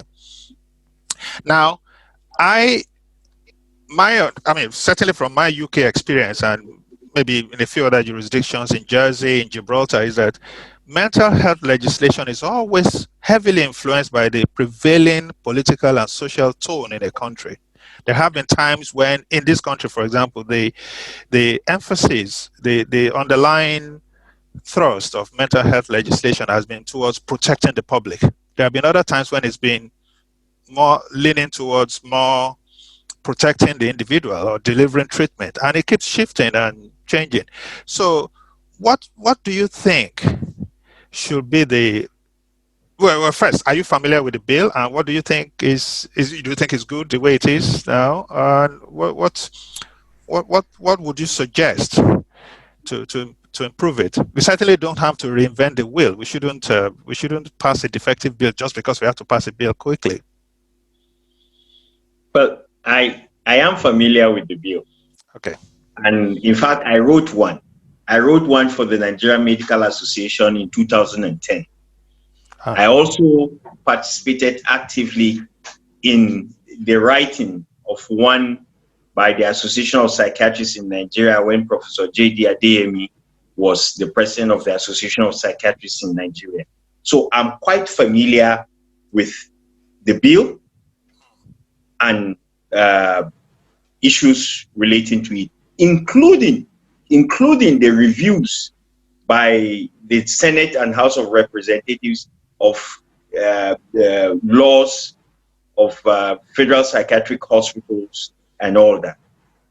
And my view after all this experience is that our lawmakers, the government, is not genuinely interested in addressing these issues. And they are not interested in addressing it because, I believe, because they have money, they travel out of the country with their patients who have mental illnesses because they do not want to be identified as having someone who has a mental illness. So stigma is an issue. I'll give you an example to support what I'm saying. There was an act, I don't know how to describe it, by the last Senate of Nigeria that talked about substances, psychoactive substances. That act or bill or whatever they called it was actually because their children were directly affected, and it was becoming an embarrassment to everybody in the country. And that it started from Kano, where they banned opiates completely from shops and all that. And so the problem in Nigeria is that our leaders do not worry about these things unless they are directly affected and they have no choice. Fortunately for us Nigerians, the thing is 1 in 4, so it will catch them very soon, since in every 4 somebody will get it. So we're getting there. Having said that, I believe that there is also lack of coordination on our part as professionals. Like Karim said, mental health bill or policy should concern nurses, rehabilitation people, occupational, all of us should come together and push for it. It shouldn't be left to the Association of Psychiatrists alone. They could take the lead, and they should take the lead, but they should carry everyone along, nurses and all that, so that we can actually push for it. The policy that was written in 1991 by late Dr. Mike Eko of blessed memory, one of our teachers, it's still what we're walking around with to this day. But the laws that should guide these things, you start, and before you know it, they say the assembly session is ended and you have to start all over again. I have gone, Femi, like you sent someone, I've gone to the National Assembly to submit on behalf of the Nigerian Medical Association. I've also gone on behalf of the Association of Psychiatrists in Nigeria. At the time, I was sent to submit it at the National Assembly. And honestly, even the submission is very cumbersome. I had someone who worked in the legal department of, I think the National, I don't know whether it's Senate now or House of Reps. But what he told me was that just submitting your bill or your position on these things do not matter. That you would have to identify a senator or a member of the House of Reps that will own the bill on your behalf, take it as his or hers, and pursue it at every stage of the way. So, and you cannot just go and get a senator that sleeps in the National Assembly every day.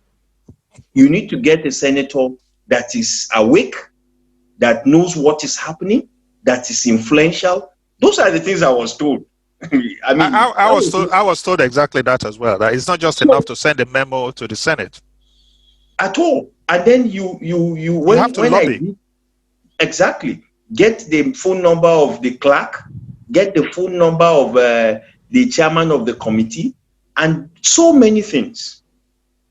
And the only way we can achieve that is if we come together and decide that this is a task that within the lifespan of this National Assembly, for instance, it has to get through. Recall Dr. Senator Yellow Duke, late Senator Yellow Duke, of, he's a psychiatrist and was a senator. I think he was the one that had come closest to getting it. And then I think the their term came to an end, and that's how we abandoned it. So I believe that we need to have such strong advocacy within the National Assembly to get it done. Yeah. Okay.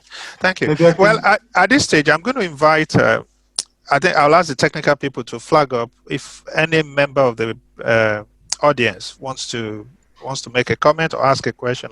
I believe we have some people interested in asking questions or commenting on what we've said so far. Obina, is that the case? Okay, pending that, I'll bring up another issue that's come up. We talked about, again, the biopsychosocial model of health, of definition of illness, essentially. I believe the WHO defines health as a complete state of mental, physical, and social well-being, and not merely the absence of disease or infirmity. So a lot of the discussions we have about mental health, for example, tend to talk about specific syndromes or disease entities. Maybe I suspect it's probably more helpful to conceive of mental health as in a broader sense, in a more comprehensive sense. So if, for example, you are totally healthy yourself, but you have a difficult social situation, so you have relatives who are very poor who depend on you, for example, and so your income, which will be enough for you normally, is suddenly not enough for you and 20 relatives. That's a difficulty that will produce stress, could produce anxiety or other clinical syndromes, and that probably illustrates a connection, a nexus between the absence of a mental illness in itself as a primary disorder, but actually the link between one's psychosocial conditions. I don't know if Mr. Karim wants to speak on that. Okay, yes. You see, it's very important. I think this also, the biopsychosocial model is what informs the multidisciplinary nature of mental health, of the mental health profession. Perhaps you want to explain to our audience what the biopsychosocial model means. Okay. Yeah. So what the biopsychosocial model means is that mental health, an explanation of the causes or the hypothesis behind mental health problems are multifaceted. Biologically, meaning that it is as a result of either genetics, family history, and the likes, and then or maybe some chemicals in the brain. And then psychologically, it means maybe things like the personality, inherent traits of the person, the person's capacity to be resiliency, and anything that has to do with their emotions, their cognitions, their thinking, their feelings, and their behavior, and as pertaining to how it affects their mental health. And then socially, when you hear the word social, anything that has to do with interaction with other people and with the environment, interconnectivity. So because these three harmonize into the biopsychosocial model, it is important that we have professionals who can, pinpoint those three aspects and merge them together to help an individual. So a psychiatrist more often than not, is trained primarily as a physician who has the capacity to be able to intervene using medication and pharmacology. And then he has some specialized training also in psychotherapy. And then a psychologist, particularly a clinical psychologist, has his core competency in psychotherapy and anything that has to do with helping in the assessments. That is very key, in the assessment and intervention of mental health problems. And then the sociologist or the social worker in this case is trained in how to help people give psychosocial support. So anything that is maybe like a particular life event that can impede on somebody's health, which is, by the way, I think gaining more ground now, because a lot of people are beginning to see how life events affect people's mental health. And that's why we hear things like social prescribing coming into play now, and several different approaches to intervention in mental health. So when these three merge, they help to better the circumstance of anyone who has a mental health concern. But why is this a problem? Why is it a problem that we are having issues addressing this in this situation? Like you rightly said, Dr. Femi, that number one, the disharmony among professionals can be as a result of either the fact that one sees itself as head and the other as tail. So it's almost like a slave-master relationship, which has been happening, it has been occurring. I remember what Dr. Chris said, about going to the National Assembly, to be able to do some leg work onto this. I have gone to the National Assembly several times on behalf of the Nigerian Association of Clinical Psychologists.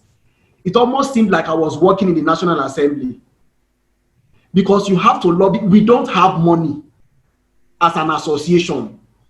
So let's just say that we don't have money. So what we can do is in propagating what we have been doing pro bono for the society. And because of that, we reached out to different people, we've reached out to different associations to help collaborate in our efforts to see that what we are doing also is of good cause. And then because all these issues exist, most people, more often than not, do not align with what we have put in place to help people that have mental health concerns. So I think that's basically it for now. Okay, thank you. I'm going to ask Julian to speak to this as well. What do you see a problem or an issue with the levels of service provision at the grassroots, and perhaps at more rarefied levels, I'd say the federal neuropsychiatric centers and so on and so forth? Do you see any practice differences? Thank you. I mentioned the treatment gap, which is a really helpful way of understanding what proportion of people are able to get care who need it. And there's no question that at the moment, in majority of local governments in Nigeria, if you turn up at a primary care centre, that you won't find any mental health care at all. I think it's worth recognizing that Nigeria actually is far better off than many of the surrounding countries in terms of the total number of professionals there are. Oh dear. You can count on one hand the number of psychologists in many of the surrounding countries to Nigeria, but it's just the huge population that has that means that there's very few available for any particular local area. The key really is to recognize that we can't just go on saying we need to train more psychiatrists and specialists, but it's the provision, it's giving good skills to other people that is really going to make the difference in that. I think reflecting on the biopsychosocial question, the other way to look at that is really that we live our lives in the community.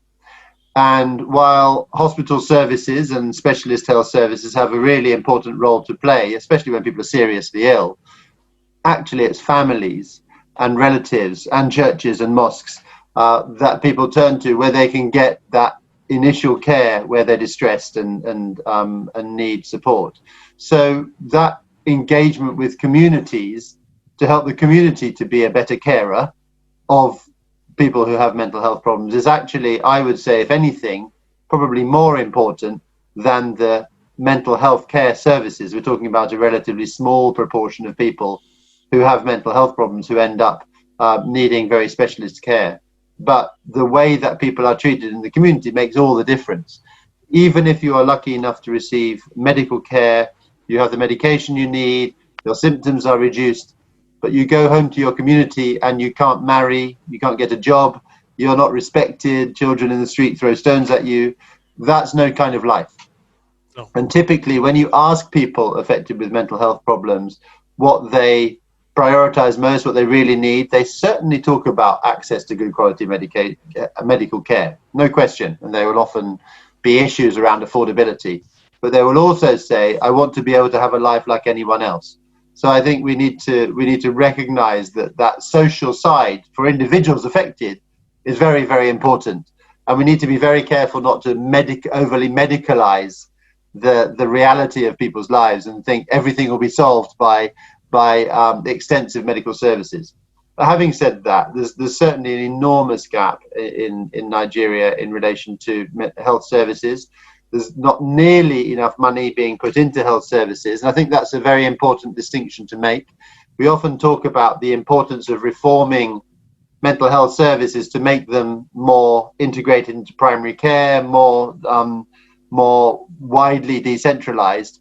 That doesn't mean that we have enough specialist care in Nigeria either. That actually, there's not nearly enough beds compared to the size of the country and the population. So there's a need both for more investment and for that investment to be better spread at different levels of government. Obviously, Nigeria's own constitutional structure with the three levels of government means that we need to work at state level, local government level, and federal level. But I recognize the frustrations that Karim and Dr. Chris talked about in terms of engaging with government, and we certainly need some champions in government. And I hope that the gradually changing attitudes towards mental health mean that it won't be the taboo subject it has historically been with politicians.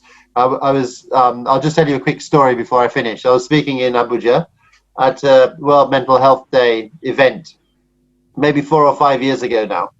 And at the last minute, the federal ministry had got together some school children actually in a big hall for us to talk on this day. And one of the girls in the school in the audience put her hand up and she said, why is it that government ministers won't support mental health care? Is it because if they do, people will think they have a mad person in their family? And that's a very insightful thing, which often comes from children, because people champion things that matter to them, quite understandably. And if someone has a member of the family with cancer, they will champion cancer services.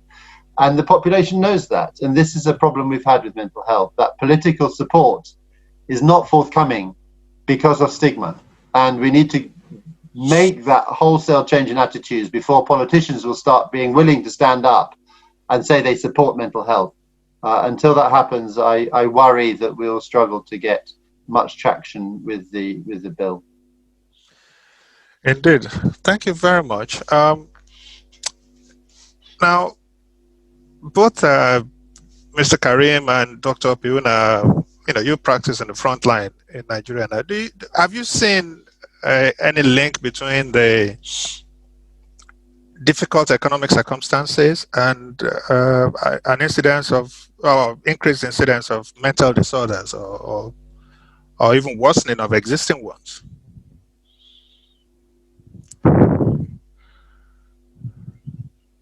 I think that's a very interesting question because, at the beginning of my presentation, when I talked about destitution, we talked about poverty being a link or a precursor to destitution, where people are abandoned and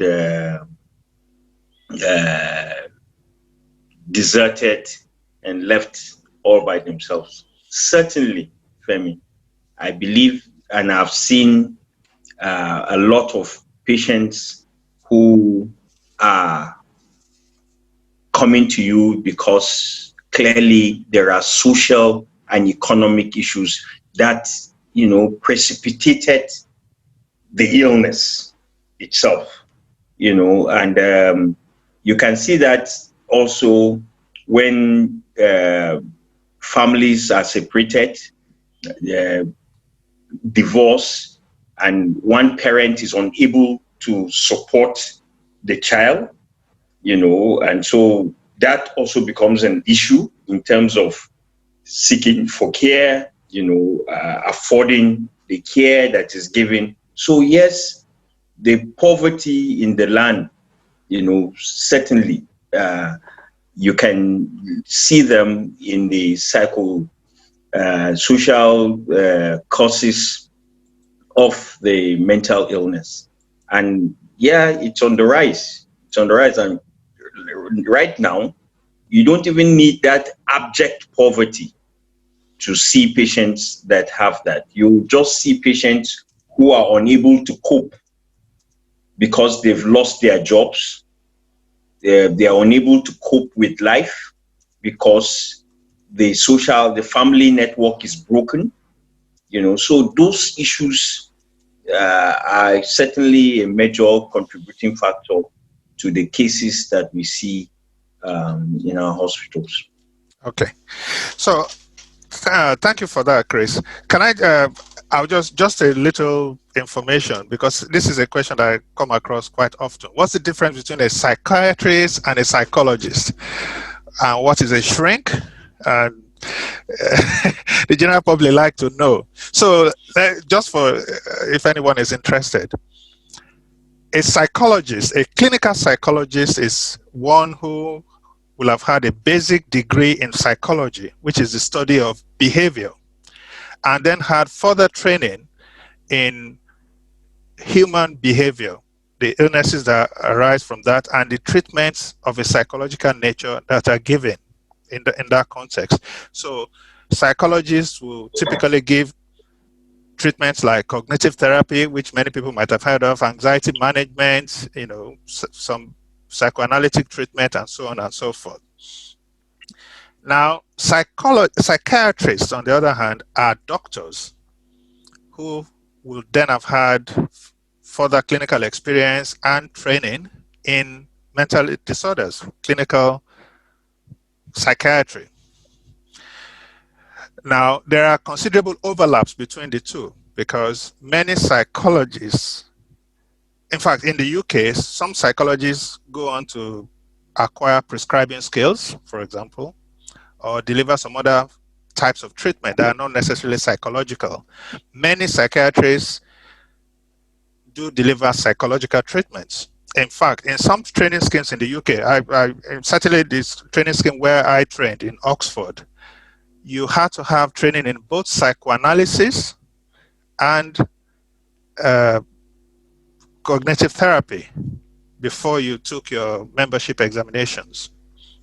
So a psychiatrist is a doctor who's had specialist training in psychiatry. A psychologist, a clinical psychologist, is a psychologist who's had further training in clinical psychology. A psychoanalyst, which is the modern term for the old term shrink, is one who delivers psychoanalysis, which is a specialized kind of psychological treatment. So psychoanalysts can be both psychologists and psychiatrists. But you can call us all shrinks. I don't think we'd object. Right, so I'm going to round up now. First, I'll start by thanking our panelists, Dr. Julian Eaton, Dr. Chris Piwuna, Mr. Karim, for sparing us their time and making this the hopefully useful session that I think it has been. I want to thank the officials, the production team who have been working in the background to make this a seamless production. You won't see them, but we know their work is going on in the background. Thank you very much, all of you. We want to thank our guests and attendees who've honored us with their presence, even though I understand there are competing programs all over the country, including Big Brother Nigeria. So thank you for attending, and please continue to pass this message on. Mentally ill people of all shades need help, not derision. They should not be stigmatized. They should receive care. They're human beings like us, and it could happen to you or someone close to you. So thanks, everyone. This broadcast, I believe, will be recorded and perhaps edited, and so may be available later in the form of a podcast or in some other form. So if you find it useful or think others might find it useful, we will have a facility to make it available subsequently. So at this point, I will invite Mr. Onyeka Onoche to give us the closing remarks or final comments. Okay. Hello, everybody. Hello. Ladies and gentlemen, we have reached the end of the conference discussing the ban of chains, stopping torture, and prevention of destitution. And it's my task to provide some closing remarks. It is a sad task because we shall be closing the door on lively and stimulating debate, as well as bidding farewell to friends and associates. However, it is also a privilege and an honor to be entrusted with such an undertaking at a gathering of such eminent people from different parts of the world. As with all such events, and this conference has been an outstanding example, our minds have been assailed by a torrent of ideas, information, statistics, stories, interpretations, and it will probably be a day or two before we can sift through them all and consolidate on our own personal perspectives.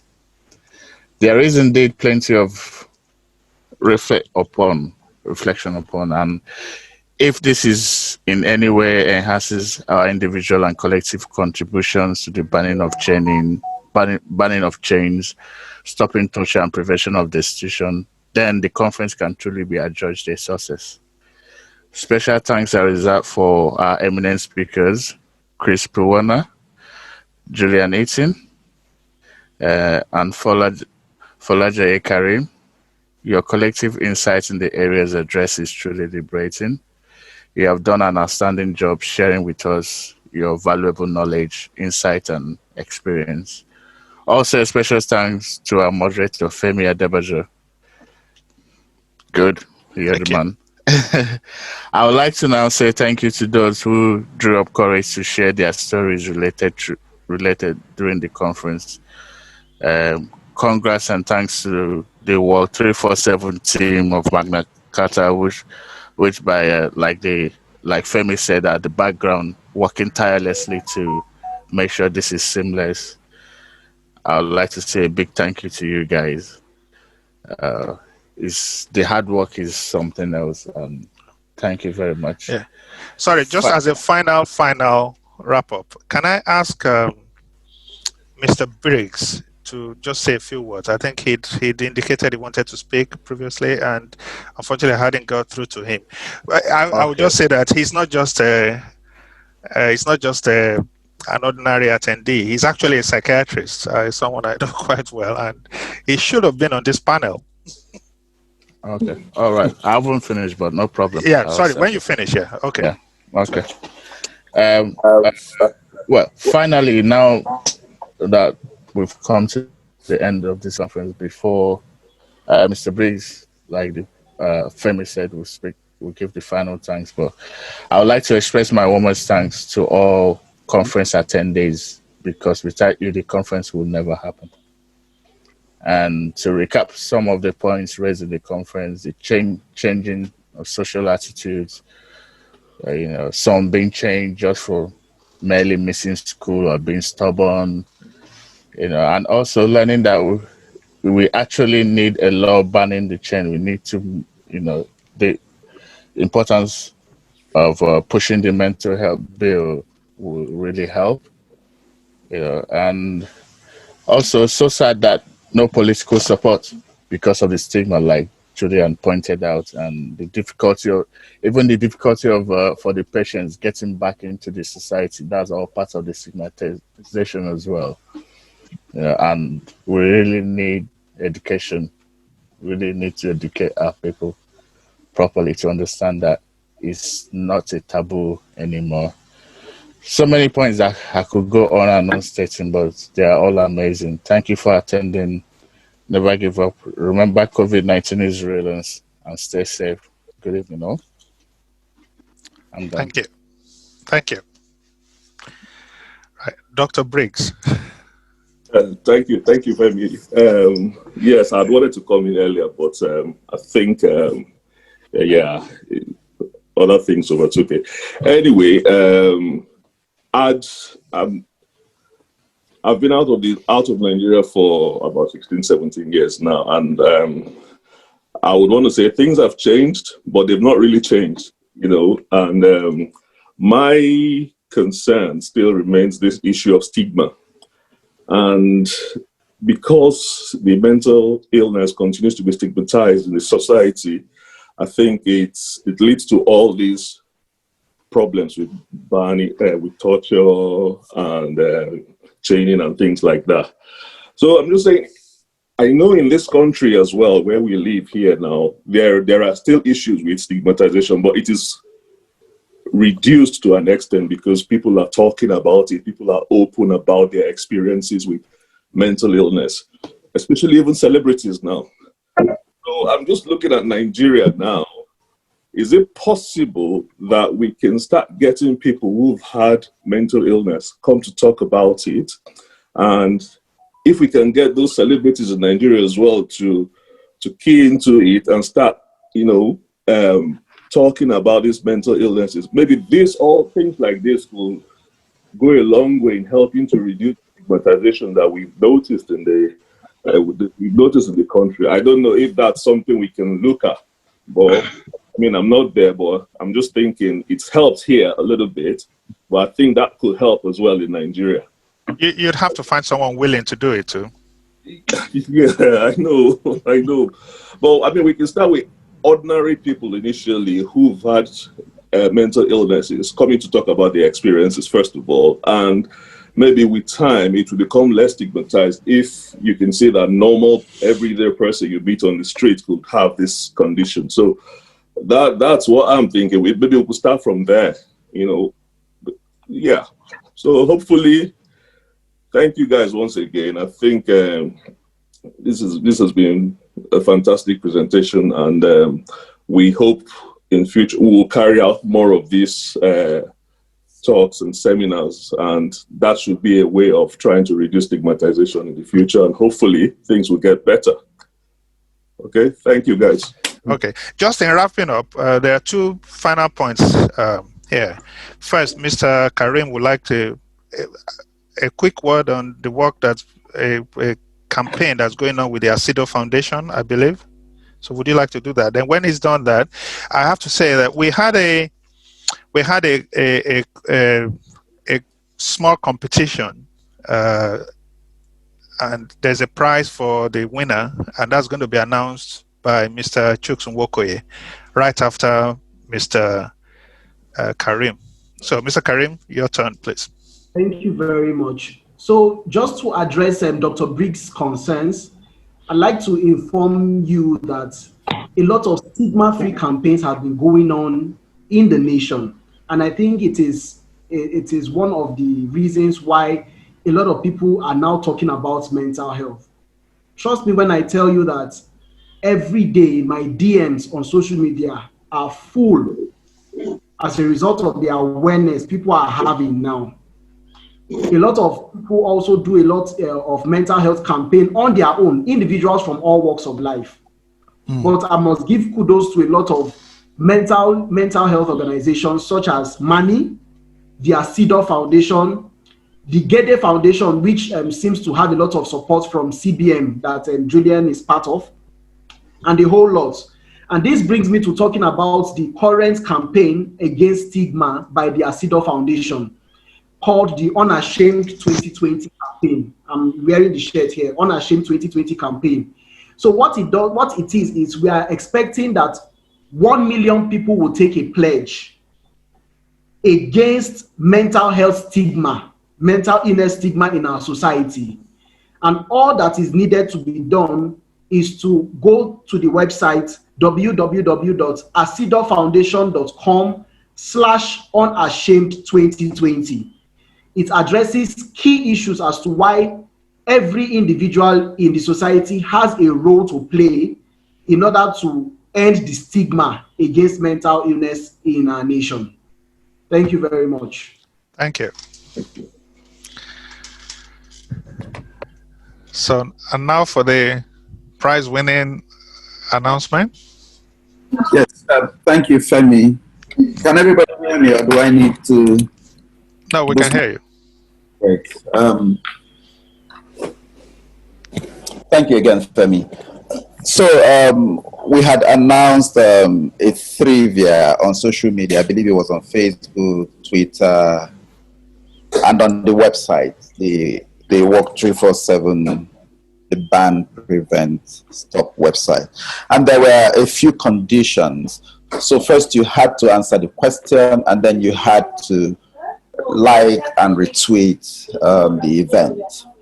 Now, we had so many entries, I believe about 27 entries. Of those 27, only 4 complied with all the requirements. Some people liked, but they didn't retweet. Some people retweeted, but they didn't like.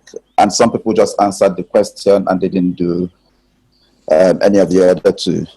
So of the 4, we have just put them in an app that will just choose a winner at random. And the winner is Kayara Dosumu. Kayara Dosumu. I believe she's in attendance. So Kayara Dosumu, you have just won a sum of 20,000 naira from one of our donors, the Low Carb and Keto Bakery in the UK. Congratulations, Kyra. Thank you very much for attending. Thank you, Kyra. Congrats. Thank you, Femi. Okay. We'll be in touch with you. The organizers will be in touch with you to make sure that you receive the 20,000 naira. Okay. Thank you. All right. Thank you, everyone, and good night.